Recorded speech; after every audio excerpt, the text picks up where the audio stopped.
ఇప్పుడు ఏంటి సిచ్యువేషన్? మళ్ళీ ఇప్పుడు ఎంపీగా పోటీ చేయబోతున్నారా? లేదు రఘు, చేయనని చెప్పా కదా. చేయనని చెప్పేశారా? చాలా కష్టం ఎంపీగా చేయాలన్నా కూడా డబ్బులు కావాలా. మొన్నటి ఎన్నికలలో కూడా మిగతా మా కాంగ్రెస్ పార్టీ క్యాండిడేట్కి వచ్చినట్టు నాకు డబ్బులు కూడా ఇవ్వలేదు. మీకు ఎందుకు ఇవ్వరు?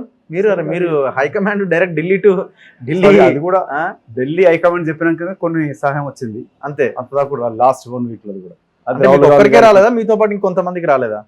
చాలా మందికి వచ్చినాయి, నాకు రాలేదు. చాలా మందికి వచ్చి మీకు రాలేదు. అట్లెట్లుంటది సార్? మీరు డైరెక్ట్ రాహుల్ గాంధీతో మాట్లాడే ఇది ఉంది కదా మీకు. అది రాహుల్ గాంధీ గారితో మాట్లాడేందుకు కొన్ని వచ్చింది, లేకపోతే అది కూడా రాకపోతే. కారణం ఏంటో మీ వాళ్ళే ఓడగొట్టాలనుకున్నారా? అది ఏదైనా కూడా మధు యాష్కి ఎమ్మెల్యే అయితే రేపు పోటీలో ఉంటాడు అనుకున్నారా? అవి క్యాబినెట్ లో ఉంటుంటాం కదా.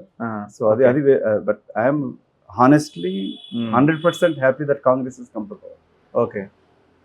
సో నేను ఎప్పుడు కూడా అంటే సోనియా గాంధీ గారికి ముఖం చూపించలేకపోతుంది ముందు.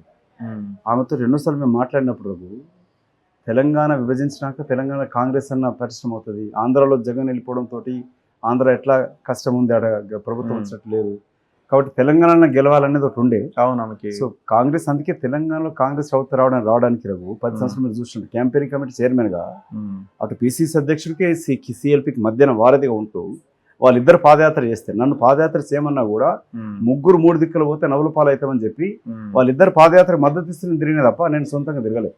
నేను సొంత ప్రశ్న చేసుకోగలుగుతాను. ఠాక్రే గారు చెప్పినా కూడా నేను తిరగలేదు. ఎందుకు మీకు డబ్బులు రాకుండా ఆపింది ఎవరు సార్? సార్ అది ఉంటాయి దాంట్లో చాలా ఇంటర్నల్ కూడా ఉంటుంది కదా. సబటేజ్ కార్యక్రమం సొంత ఏమైనా నమ్ముకున్నారా? మీ సొంతంగా ఏమైనా ఖర్చు పెట్టుకోవాల్సి వచ్చిందా? చాలా పెట్టాల్సి వచ్చింది. అంతేనా? ఫ్రెండ్స్ సొంతంగా డబ్బులు పెట్టకపోతే ఇప్పుడు ఎట్లా ఎంపీ ఇంకా ఖర్చు ఎక్కువ అయిద్దనా? ఎంపీ చాలా ఖర్చు. Telangana has become most expensive elections in the country. Chandrashekar Rao నాశనం చేసిపోయినాడు.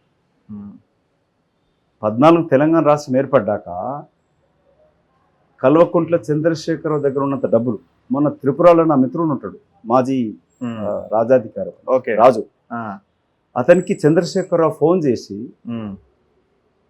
ముఖం తెలియదు, పరిచయం లేదు, 5 కోట్లు ఎలక్షన్స్ కొరకు పంపించాడు. అంటే అతను కూడా ప్రత్యేక తిరుపతి రాష్ట్రానికి కొరకు చేస్తాడు. అట్లా చంద్రశేఖర్ దగ్గర ఉన్న డబ్బులు, తెలంగాణ దోచుకున్న డబ్బులు కొన్ని 1000 కోట్లలో.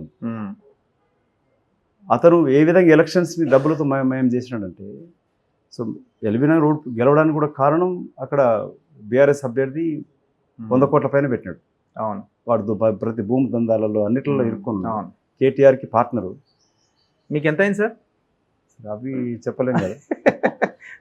సో ఇప్పుడు ఎంపీగా